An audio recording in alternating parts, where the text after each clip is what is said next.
Halo semua, salam sejahtera Malaysia. Selamat datang ke channel Fels Lifestyle. Tuan-tuan dan puan yang amat dihormati, baru-baru ini terdapat satu berita ataupun satu isu yang menyebut parti Anwar Ibrahim ataupun PKR dan juga komponen di dalam Pakatan Harapan, yaitu Parti Amanah, tidak memainkan peranan yang penting di dalam kerajaan perpaduan seperti mana kekuatan Parti AMNO dan juga Parti DAP di dalam kerajaan. Saudara-saudara, berkaitan dengan isu ataupun berkaitan dengan persoalan ini, adakah relevan untuk PKR dan Amanah tidak memainkan peranan yang penting ataupun tidak memberikan impak kepada kerajaan perpaduan, sedangkan Anwar Ibrahim adalah presiden PKR sendiri? Saudara-saudara, kalau benar PKR dan Amanah tidak memberikan impak yang baik kepada kerajaan, adakah beberapa pemimpin di dalam PKR ataupun Amanah akan berpaling tada? Nah, itu menjadi persoalannya. Berkaitan dengan isu ini, tulisan daripada Syabudin bertarik 5 Oktober, PKR, jangan kecil hati dengan Nur Jazlan. Walaupun sudah berlalu, masih ramai yang bercakap mengenai teguran ahli MT UMNO Nur Jazlan Muhammad yang menyatakan PKR dan Amanah bukanlah pemain sebenar dalam politik negara ini.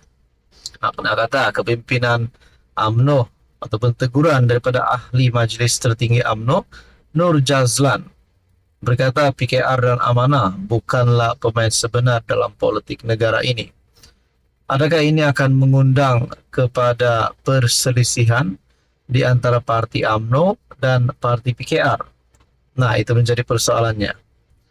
Sebaliknya, kata timbalan Speaker Dewan Negara itu, UMNO, DAP, dan GPS di Sarawak adalah watak utama dalam kerajaan perpaduan yang ada sekarang.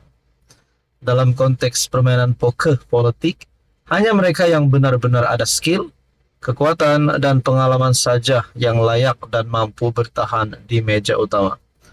Saya nak ulang semula, kata timbalan Speaker Dewan Negara itu.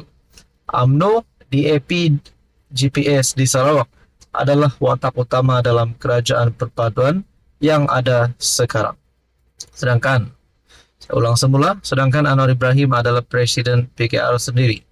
Adakah ini akan menimbulkan ketidakpuas hati di antara pemimpin PKR bersama dengan pemimpin UMNO yaitu Nur Jazlan?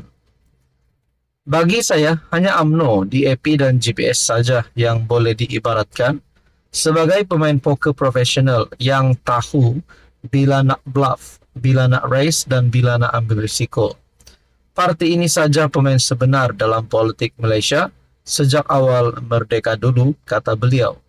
Sehubungan itu, beliau juga mengingatkan kepada PKR dan Amanah bahawa politik ini bukan sekadar berharap kepada nasib semata-mata. Dalam kerajaan perpaduan, UMNO dan DAP adalah pemain utama yang menguasai meja poker sebab kita ada kekuatan ahli penyokong dan jentera. PKR dan Amanah kena sedar, mereka tidak ada kelebihan tersebut. Jadi mereka patut tak boleh duduk di meja poker.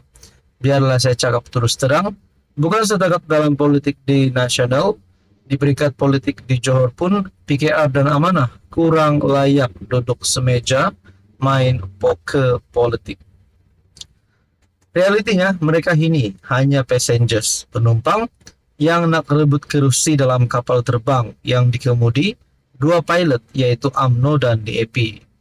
Khususnya kepada orang-orang PKR, tentu saja mereka tersinggung, melenting dan marah dengan apa yang dinyatakan Nur Jazlan kerana PM Anwar Ibrahim adalah daripada PKR. Tentulah sukar mereka menerima bahawa PKR bukan dianggap sebagai pemain utama sedangkan kerusi PM milik parti tersebut. Tetapi sebelum mahu membuka mulut dan mendongakkan, meluahkan rasa marah, lihatlah realiti dulu. Tanpa UMNO, dapatkah Anwar jadi PM? Tanpa sokongan UMNO, mungkinkah datang sokongan daripada GPS? Sekali setelah terbentuk kerajaan perpaduan, lihatlah realiti sekali lagi. Bukankah yang paling mewah menuai buah kejayaan daripada ladang kerajaan ialah UMNO, DAP dan GPS? Tidakkah semua ini menandakan ketiga-tiga parti itu merupakan pemain utama yang memang disedar oleh Anwar sendiri? Jadi saudara-saudara, di dalam tulisan ini berkata, UMNO dan GPS juga tidak mustahil akan bekerja sama semula dengan PN sebagaimana mereka pernah bekerja sama sebelum ini jika bersama PH tidak lagi menguntungkan mereka. Kata bijak pandai, tiada musuh yang kekal dan tiada kawan sejati dalam politik. Yang kekal selama-lamanya hanyalah kepentingan pribadi. PKR dalam hal ini kenalah sentiasa sedar dan ingat diri, kata Syahbudin. Saudara-saudara, di dalam politik apa saja pun boleh berlaku. Menurut Anda, apa komen Anda? Hai, hello, salam sejahtera Malaysia. Selamat datang ke channel Fels Lifestyle. Saudara-saudara, tuan-tuan dan puan yang amat dihormati, ini satu lagi pendedahan yang pasti mengejutkan, terutamanya kepada mereka yang meminati ataupun menjadi penyokong Abah ataupun Tan Sri Muhyiddin Yassin. Rupanya ini yang pernah berlaku semasa Muhyiddin Yassin pernah menjadi Perdana Menteri. Perkongsian daripada Malaysia kini bertarikh 6 Oktober. Raya mungkin tinggal dalam gua masa Muhyiddin jadi Perdana Menteri. Ahli Parlimen Jelutong RSN Raya mungkin tinggal di gua ketika Muhyiddin Yassin menjadi Perdana Menteri, sindir seorang pemimpin parti komponen Perikatan Nasional. Timbalan Presiden Parti Rakyat India Malaysia S. Subramaniam membidas pemimpin DAP itu yang menyoal apakah yang dilakukan oleh Muhyiddin untuk membantu golongan miskin semasa dia menjadi Perdana Menteri. Saya percaya Raya baru bangun dari koma atau dia tinggal di gua ketika Tan Sri Muhyiddin menjadi Perdana Menteri. Bukan negara kita, tetapi satu dunia tahu Muhyiddin menjadi Perdana Menteri ketika kemelut COVID-19. Sebagai tindak balas terhadap kesan ekonomi COVID-19, dia memperkenalkan pakej rangsangan ekonomi bernilai RM250 bilion untuk melembutkan tekanan ekonomi. Yang paling penting, pakej rangsangan ekonomi ini adalah untuk seluruh rakyat Malaysia, termasuk golongan kaya yang turut terkesan dengan PKP, katanya.